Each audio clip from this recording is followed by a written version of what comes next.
ಪ್ರಜ್ವಲ್ ರೇವಣ್ಣ ರಾಸಲೀಲೆ ಪ್ರಕರಣಕ್ಕೆ ಸಂಬಂಧಪಟ್ಟಂತೆ ಎಚ್.ಡಿ. ಕುಮಾರಸ್ವಾಮಿ ಅವರು ಮೊದಲ ಪ್ರತಿಕ್ರಿಯೆಯನ್ನ ಕೊಟ್ಟಿದ್ದಾರೆ. ಬಹಳ ಕುತೂಹಲ ಇತ್ತು, ಏನ್ ಮಾತನಾಡ್ತಾರೆ ಕುಮಾರಸ್ವಾಮಿ ಅವರು, ಯಾವ ರೀತಿ ರಿಯಾಕ್ಟ್ ಮಾಡ್ತಾರೆ ಅಂತ ಹೇಳಿ. ನೋಡಿ ಕುಮಾರಸ್ವಾಮಿ ಅವರು ಏನ್ ಹೇಳಿದ್ದಾರೆ. ಉಪ್ಪು ತಿಂದವರು ನೀರು ಕುಡಿಲೇಬೇಕು, ಅದು ಯಾರೇ ತಪ್ಪು ಮಾಡಿರ್ಲಿ, ಪ್ರಜ್ವಲ್ ರೇವಣ್ಣ ಆಗಿರ್ಲಿ ಮತ್ತೊಬ್ಬ ಯಾರೇ ಆಗಿರ್ಲಿ, ಯಾರು ಉಪ್ಪು ತಿಂತಾರೋ ಅವ್ರು ನೀರು ಕುಡಿಲೇಬೇಕು. ನಾನು ಯಾವತ್ತೂ ಕೂಡ ತಪ್ಪು ಮಾಡಿದವರನ್ನ ಕ್ಷಮಿಸಲ್ಲ.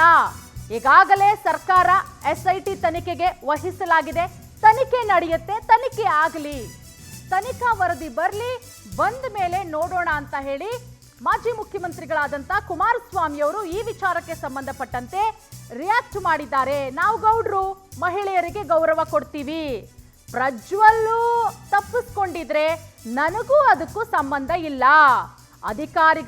ಅಧಿಕಾರಿಗಳೇ ಹೋಗಿ ಎಲ್ಲಿ ಹೋಗಿದ್ದಾನೆ ಪ್ರಜ್ವಲ್ ಕರ್ಕೊಂಡು ಬರಲಿ, ಅವನೆಲ್ಲೋ ಹೋಗಿದ್ದಾನೆ ಅಂದ್ರೆ ನನಗೂ ಅದಕ್ಕೂ ಸಂಬಂಧ ಇಲ್ಲ. ಬನ್ನಿ ಕುಮಾರಸ್ವಾಮಿ ಏನ್ ಮಾತಾಡಿದ್ದಾರೆ ನೋಡೋಣ.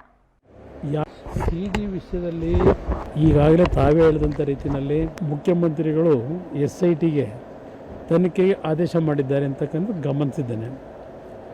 ನಾನಾಗಲಿ ದೇವೇಗೌಡರಾಗಲಿ ಎಂದೂ ಸಹ ಹೆಣ್ಣುಮಕ್ಕಳ ವಿಷಯದಲ್ಲಿ ಅತ್ಯಂತ ಗೌರವಯುತವಾಗಿ ಅವರ ಕಷ್ಟಗಳಿಗೆ ಯಾರಾದರೂ ಬಂದಾಗ ಅವರ ಕಷ್ಟಗಳನ್ನು ಪರಿಹರಿಸಿ ಕಳಿಸಿರ್ತಕ್ಕಂಥದ್ರಲ್ಲಿ ನಾವಂತೂ ಮಹಿಳೆಯರಿಗೆ ಅತ್ಯಂತ ಹೆಚ್ಚಿನ ಗೌರವ ಕೊಟ್ಟಿರ್ತಕ್ಕಂಥವ್ರು.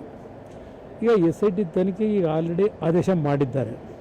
ಈ ಒಂದು ಹಾಸನದ ಪ್ರಕರಣ ಚುನಾವಣೆ ಸಂದರ್ಭದಲ್ಲಿ ಏನು ಪ್ರಾರಂಭ ಆಗಿದೆ, ತನಿಖೆ ಸಂಪೂರ್ಣವಾಗಿ ಬರಲಿ, ಹೊರಗೆ ವಾಸ್ತವಾಂಶಗಳು ಬರಲಿ. ಈ ನೆಲದ ಕಾನೂನಿನಲ್ಲಿ ಯಾರೇ ತಪ್ಪು ಮಾಡಿದರು ಉಪ್ಪು ತಿಂದವನು ನೀರು ಕುಡಿಲೇಬೇಕು.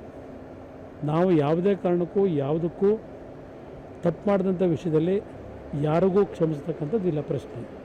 ಅದರಿಂದ ತನಿಖೆಯ ವರದಿ ಸಂಪೂರ್ಣ ಹೊರಗೆ ಬರಲಿ, ಬಂದ ನಂತರ ಮಾತಾಡಿ.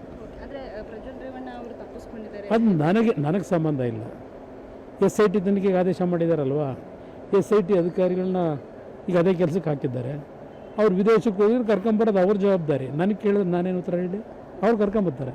ತಲೆ ಕೆಡಿಸ್ಕೊಬಿಡಿ ಅದಕ್ಕೆಲ್ಲ. ಈ ವಿಷಯದಲ್ಲಿ